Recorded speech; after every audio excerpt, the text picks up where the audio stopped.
Everyone expected him to beg. That was the unspoken agreement the room had reached before the meeting even began. The conference room on the 42nd floor of Phoenix Global was filled with senior directors, department heads, and executives who had quietly rearranged their schedules to be there. Some had arrived early. Some had brought coffee. All of them believed they already knew how the morning would end. At the head of the long mahogany table sat Victoria Lang, the company's newly appointed CEO. Across from her sat Michael Carter.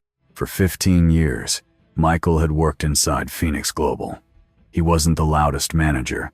He wasn't the most visible executive, but he was known throughout the company as someone who solved problems and never asked for recognition. 4 days earlier, a system failure had taken several company servers offline and triggered a costly penalty from one of Phoenix Global's largest clients. An internal report pointed toward Michael's department. Victoria had decided the matter required a public accounting. She pushed the report across the table. Her voice was calm and precise. "Mr. Carter, either explain this failure or consider your position here terminated." The room became completely silent. Everyone expected Michael to defend himself. They expected explanations, apologies, excuses. At the very least, they expected him to fight for his job. Instead, Michael looked at the report without touching it. Then he looked at Victoria. His expression wasn't angry. It wasn't fearful. It was simply calm, measured, as though he already understood something no one else in the room could see. After a long moment, he spoke. "If that is your decision, I respect it. Nothing more. No argument. No defense. No attempt to change her mind." He reached up, unclipped his employee badge, and placed it carefully on the table. The small sound echoed through the room. Then he stood, straightened his chair, turned toward the door, and walked away. No one moved. No one spoke. The door closed behind him. For several seconds, the entire room remained frozen. Victoria watched him leave without changing her expression. At the time, she believed she had just removed a manager responsible for a costly mistake. 3 weeks later, she would discover the truth. She had not fired an ordinary employee.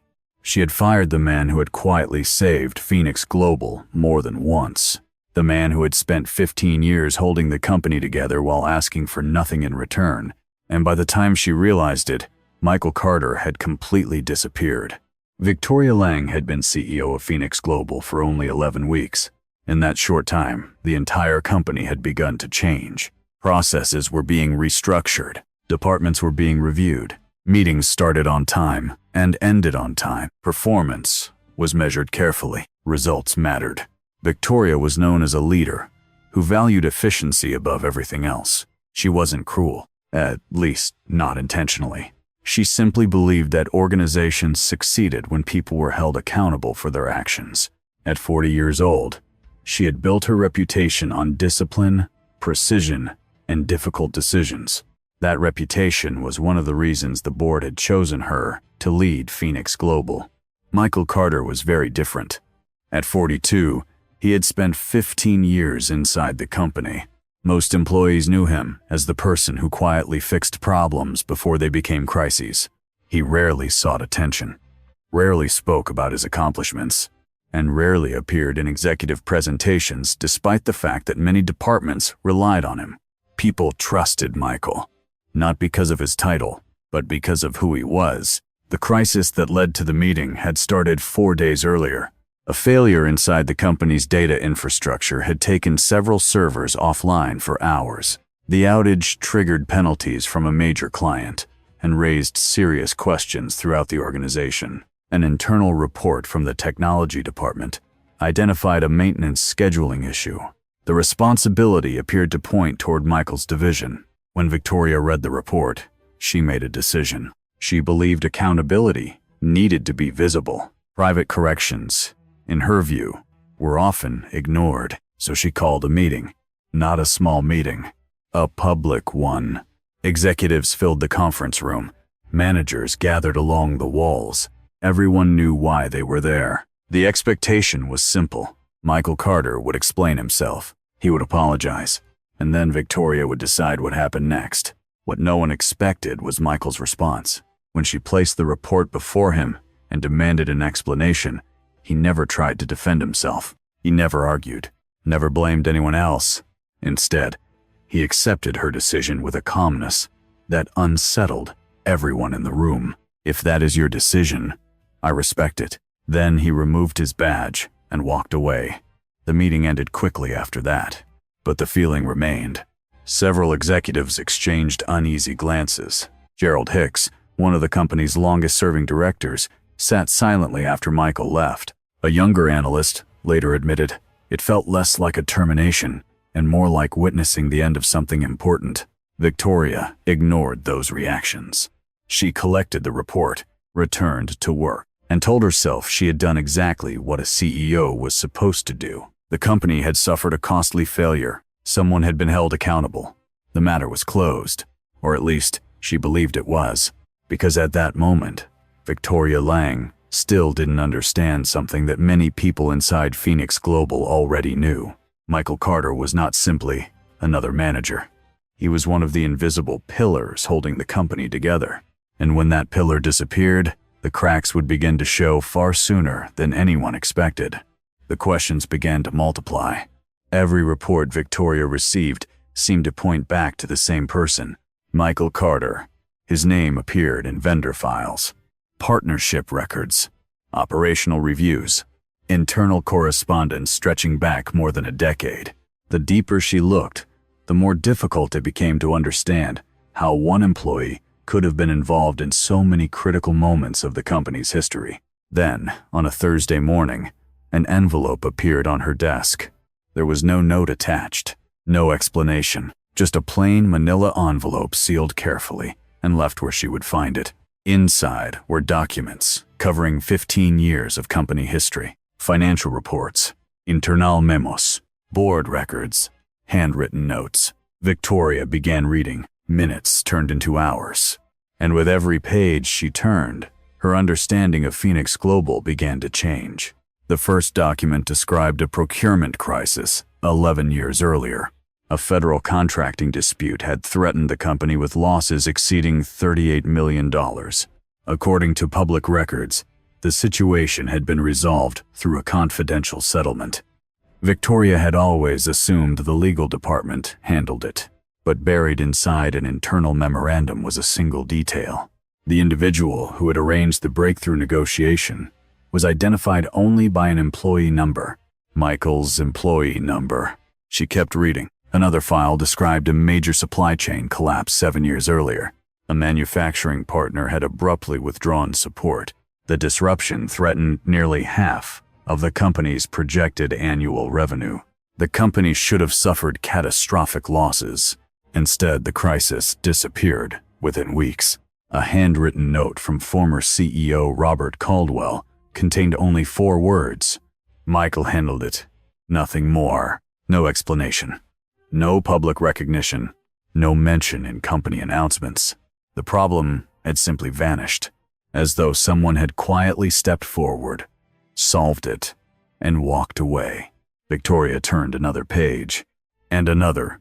The pattern repeated itself over and over again. Whenever Phoenix Global faced a serious threat, Michael's name appeared somewhere in the background. Never in headlines, never in presentations, never seeking credit, just quietly present whenever the company needed saving. By now, Victoria felt a growing discomfort. She had dismissed Michael as a mid-level manager, yet the documents described someone very different. Someone whose influence extended far beyond his title. Then she reached the final item inside the envelope. Unlike the others, it wasn't a financial record. It wasn't a board document. It was a handwritten letter. The letter had been written 15 years earlier by Robert Caldwell. Victoria recognized the signature immediately. She began reading. The letter described the earliest years of Phoenix Global, a period when the company had nearly collapsed before it ever truly succeeded. A severe funding crisis had left the organization on the edge of failure. Investors had withdrawn. Money was running out. The future of the company was uncertain. Then Robert described an extraordinary event, A young employee had stepped forward and provided personal financial assistance that helped keep the company alive during its darkest moment. The employee had asked for only one thing: no recognition, no reward, no public acknowledgement. The matter was never to be discussed. The letter never directly named that employee. It didn't have to. Victoria already knew. Her hands became still. For a long moment, she stared at the page. The office around her seemed unusually quiet. Outside the glass walls, hundreds of employees continued working. Phones rang, meetings continued, projects moved forward. But Victoria could think of only one thing. 3 weeks earlier, she had sat across from Michael Carter in a conference room. She had pushed a report across the table. She had given him an ultimatum, and she had watched him walk away. Now, for the first time, she understood what she had actually done. She had not fired an ordinary manager. She had not removed a replaceable employee. She had dismissed a man who had spent 15 years protecting the company from disasters most people never even knew existed. A man who had helped save Phoenix Global long before she ever arrived. And suddenly, one terrible thought became impossible to ignore. If Michael Carter was truly responsible for all of this, then why had nobody fought to keep him? The envelope had answered some questions, but it had created even more. Victoria needed to understand who Michael Carter really was, so she started making calls. The first call was to Daniel Briggs, the owner of a manufacturing company in Indianapolis. For nearly a decade, Daniel had been one of Phoenix Global's most reliable partners. When Victoria asked about Michael, Daniel laughed softly. Then he told her a story. Several years earlier, a parts defect had threatened one of his most important contracts. The issue wasn't technically Phoenix Global's responsibility. Michael could have ignored it. Instead, he drove 6 hours on a Saturday to help solve the problem. No overtime. No personal benefit. No obligation. He didn't do it because he had to, Daniel said. He did it because he knew what failure would cost my business. Victoria wrote down every word. The next call was to Travis Cole, a logistics operator in Denver.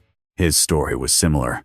During a severe weather emergency, transportation routes had collapsed across several states. Deliveries were falling behind schedule. Clients were becoming angry.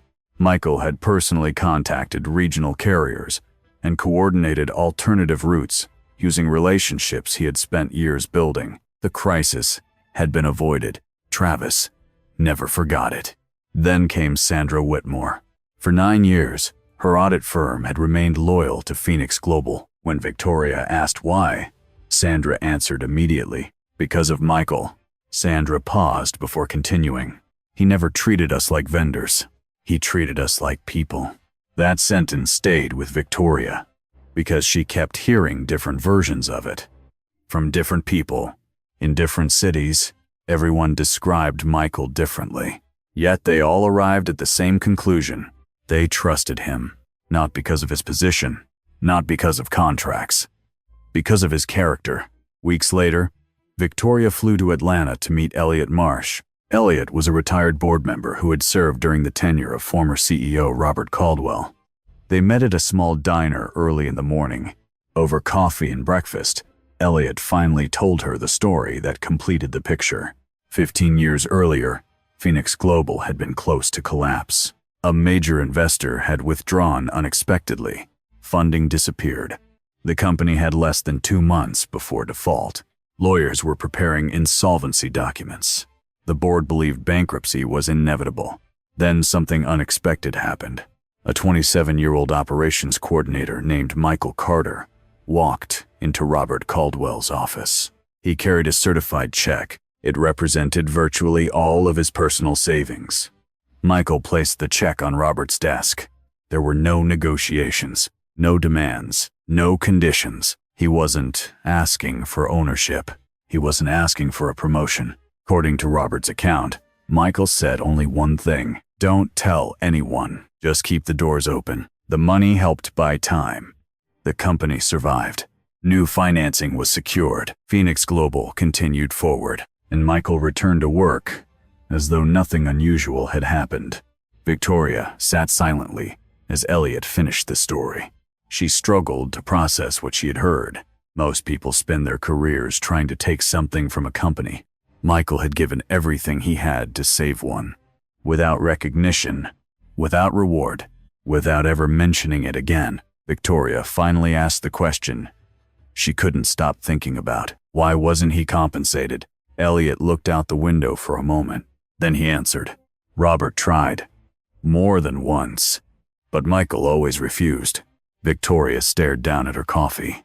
The answer made no sense to her. Not because she doubted it, because she couldn't imagine making the same choice herself. As she left the diner that morning, one realization followed her all the way back to the airport. For 15 years, Michael Carter had quietly protected Phoenix Global. He had saved partnerships, solved crises, sacrificed his own money, and expected nothing in return. Yet when he was finally accused of failure, nobody had even asked for his side of the story. And now the one person who truly understood the value of what had been lost was the very person who had let him go. Several weeks after meeting Elliot Marsh, Victoria finally received the lead she had been waiting for. A private investigator hired by Phoenix Global had traced a property registration to a small coastal town in Maine. The house belonged to a family trust connected to Michael Carter. For the first time since he disappeared, Victoria knew where to find him. She booked the flight herself. No assistance, no executive staff, no public schedule, just a woman carrying a difficult truth across the country. Late one afternoon, she arrived in Maine. The road leading to the property wound through trees, touched by autumn colors, before opening onto a rocky stretch of coastline. At the end of the gravel driveway stood a modest white house overlooking the Atlantic Ocean. There were no security gates, no signs of wealth, no evidence that the man living there had once helped save a billion-dollar company. Just a quiet home facing the sea. Victoria parked her rental car and sat silently for a moment. For years, she had built her career on confidence, on making decisions quickly, on believing that decisive action was always better than hesitation. But sitting in that driveway, she felt something unfamiliar. Doubt, not about Michael, about herself. Eventually, she walked to the front door and knocked. A long minute passed, then another. Finally, the door opened. Michael Carter stood in front of her. He looked almost exactly the same. Calm, composed, unhurried, yet somehow different, more at peace. As though he had left behind a burden no one else had even known he was carrying. For several seconds, neither of them spoke. Then Michael nodded toward the porch. You want to sit outside? Victoria nodded. A few moments later, they sat facing the ocean. The Atlantic stretched endlessly before them. Waves rolled against the rocks below. The wind carried the scent of salt and distance. For nearly 5 minutes, neither said a word. Victoria found the silence surprisingly difficult. In boardrooms, silence was something to manage, something to fill, something to control. Here, there was nothing to control, only the truth waiting to be spoken. Finally, she looked at him. I owe you an apology. Michael stared out at the water. Then he answered, yes. The simplicity of the response caught her off guard. He wasn't angry, but he wasn't pretending everything was fine either. He wasn't protecting her from the consequences of her mistake. He was simply acknowledging reality. An apology was owed, nothing more, nothing less. Victoria took a breath. Then she told him everything. The vendor investigations, the old company records, the stories from Daniel Briggs, Travis Cole, and Sandra Whitmore. The meeting with Elliot Marsh, the letter from Robert Caldwell, everything. When she finished, the ocean was the only sound between them. Michael remained quiet for a long moment. Then he finally spoke. What surprised me wasn't being fired. Victoria looked at him. He continued, I always knew I could be replaced. Everyone can. He paused. What surprised me was that nobody asked.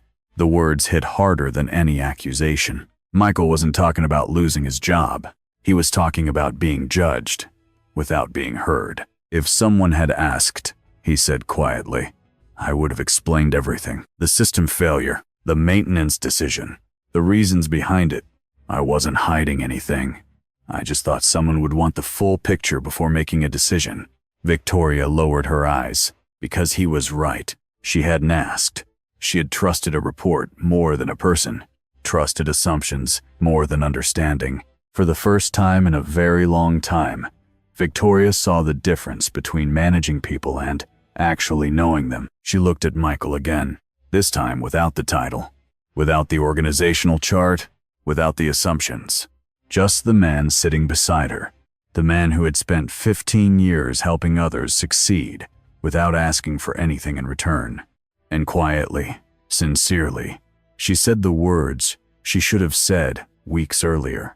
"I'm sorry, Michael. I am genuinely sorry." For a moment, Michael said nothing. Then he looked out across the water and nodded slightly. Not because the past had disappeared, not because the mistake no longer mattered, but because the truth had finally been spoken. And sometimes, that is where healing begins. There were still things Victoria had not discovered during her investigation.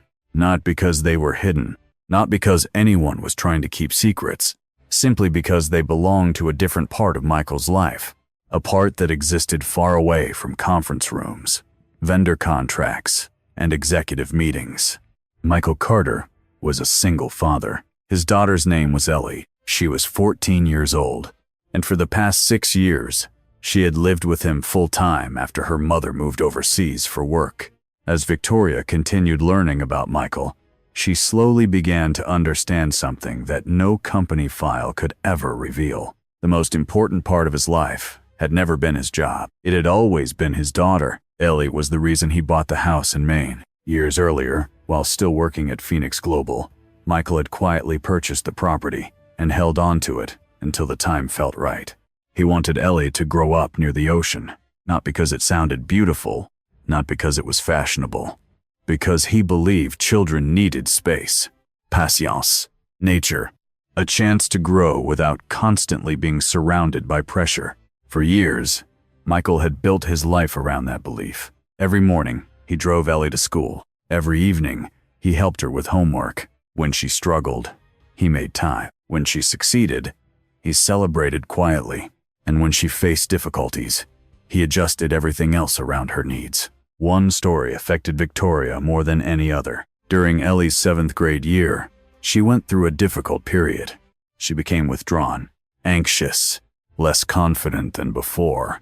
Michael noticed immediately. Without making a public announcement, without asking for sympathy, he reorganized his work schedule. He declined meetings, delayed projects, adjusted commitments, all so he could be home by 4 o'clock every afternoon. No performance review ever mentioned it. No executive report recorded it. No one at Phoenix Global knew what he was sacrificing, because Michael never spoke about it. To him, it was simply what a father was supposed to do. As Victoria learned these details, she felt increasingly uncomfortable. Not because Michael had hidden anything, because she had never bothered to ask. For 15 years, he had worked inside the company, yet she had known almost nothing about him. She knew his title, his department, his responsibilities, but she had never known the person. The realization stayed with her long after she returned from Maine. 3 weeks later, Michael finally called. Victoria answered immediately. There was no small talk, no discussion of the past. Michael spoke calmly and directly. If he returned, certain conditions would need to be met. First, his role had to reflect the work he actually performed. Second, he would maintain full authority over the vendor relationships he had built throughout the years. And third, his daughter's needs would always come first. There was no hesitation in Victoria's response. She agreed to every condition. Then Michael added one final requirement. His voice remained calm, but the words carried more weight than everything else he had said. No more decisions about people without actually knowing the person. The sentence hung between them. Victoria closed her eyes for a moment, because she understood exactly what he meant. The mistake she had made was bigger than a bad management decision, bigger than a failed investigation, bigger than firing the wrong employee. She had reduced a human being to a report, a title, a single moment, and in doing so, she had completely missed the truth. Michael Carter was not extraordinary, because he had saved contracts, or solved crises, or invested his savings to rescue a company. He was extraordinary because he remained the same person whether anyone was watching or not. The same man who helped struggling business owners. The same man who protected coworkers. The same man who drove home every afternoon to be with his daughter. The same man who had walked away from humiliation without bitterness. For the first time since becoming CEO, Victoria understood something she had never fully appreciated before. Leadership was not about making decisions quickly. It was about understanding the people affected by those decisions. And the person she had failed to understand most was the one who had spent 15 years quietly protecting everyone around him, including her. A few days later, Michael called again. This time, his answer was simple. He was willing to come back, not for the title, not for the compensation, not for recognition, but because there were still people inside Phoenix Global worth protecting, and because some responsibilities do not disappear simply because someone fails to appreciate them. The company would soon learn what Michael Carter truly meant to its future. But first, Victoria would have to stand before everyone and admit the truth. The annual shareholder meeting took place on a cold winter morning. More than 300 people filled the main auditorium at Phoenix Global headquarters. Senior executives, board members, investors, employees. Everyone had gathered to hear about the company's future. In recent months, Phoenix Global had faced uncertainty. Partnerships had weakened. Clients had left. Questions about leadership had spread throughout the organization. Now everyone waited to hear what Victoria Lang would say. Standing at the podium, Victoria looked across the room. For a moment, she said nothing. Then she began. She spoke about changes to the company's leadership structure. She announced the return of several important partnerships. She outlined plans for future growth. But then she stepped away from the prepared presentation. The room became noticeably quieter. Victoria took a breath. There is something else I need to say. Every eye turned toward her.